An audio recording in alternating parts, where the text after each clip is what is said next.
Maayong hapon, mga igsuon, karong adlaw atong gisaulog ang piyesta sa usa ka ilado nato nga santo, si San Antonio de Padua.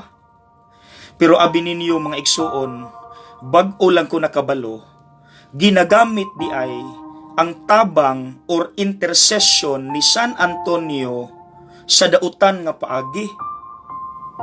Kay basta di ay naa kay kontra nga gusto nimong madaot ang iyang kinabuhi, naa dayoy mutambag nimo ipa-San Anton na. Unsay meaning anang ipa-San Anton?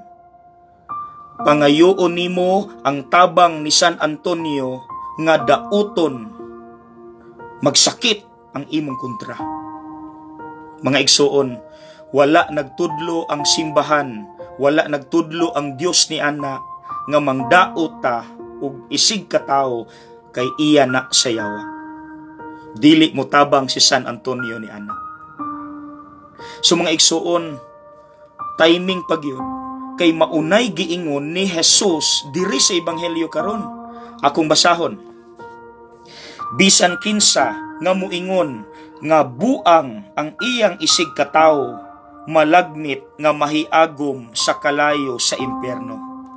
So mga igsuon, undangon nato na kung makadungog mo nga nay mag-suggest ninyo ana badlunga, kay dili na iya sa Dios, iya na sa yawa ang mangdaot o kinabuhi sa uban. Ang atong buhaton di ara sumpay sa giingon ni Kristo. Akong basahon.